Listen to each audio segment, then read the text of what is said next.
Hello friends, मैं spice kitchen में आपका स्वागत है। अगर आपको मेरी रेसिपीज पसंद आए तो please do like and subscribe to my channel. Thank you. बैंगन मसाला बनाने के लिए हमने यहाँ पे ले लिए हैं 250 ग्राम बैंगन को और उन्हें इस तरीके से बीच से कट करेंगे कि वो अपने डंठलों से अलग ना हो। और यहाँ पे हम चेक कर लेंगे कहीं बैंगन सड़े तो नहीं है, और उसके डंठलों को भी हम साफ़ करेंगे इस तरीके से। इसी प्रोसेस से हमें सभी बैंगनों को कट और साफ़ करके रख लेंगे और इन्हें पानी में डालकर रख देंगे। अब हमने यहाँ पर ले लिए हैं 2 छोटे ऑनियन, 4 से 5 लहसुन की कलियाँ, छोटा पीस अदरक का और 3 मिर्ची, और इन सभी को कट कर हम इनका फाइन पेस्ट रेडी कर लेंगे। और अब हम 2 छोटे मीडियम साइज़ के टमाटर ले लेंगे और इनके भी हमें कट कर फाइन पेस्ट रेडी करना है।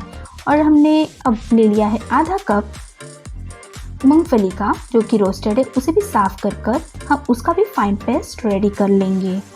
और अब हम गैस को करेंगे ऑन, उस पर रखेंगे कढ़ाई। यहाँ पे मैं मस्टर्ड ऑयल का यूज़ कर रही हूँ, आप कोई भी ऑयल यूज़ कर सकते हैं। तेल को अच्छे से गर्म होने दीजिए, फिर उसमें डालिए 1 छोटा चम्मच राई का और 1 प्याज छोटा कटा हुआ। और जब प्याज के रंग बदल जाए तो उसमें डालिए कड़ी पत्ता और बैंगनों को, और बैंगनों को अच्छे से सौटे होने दीजिए जब तक उनका कलर चेंज ना हो जाए और उन पर ब्राउन स्पॉट्स ना आ जाए। देखिए अब कलर चेंज हो चुके हैं, तो हम एक एक करके बैंगनों को कढ़ाई में से निकाल लेंगे और भुने हुए प्याज़ों को उसमें ही रहने दीजिए।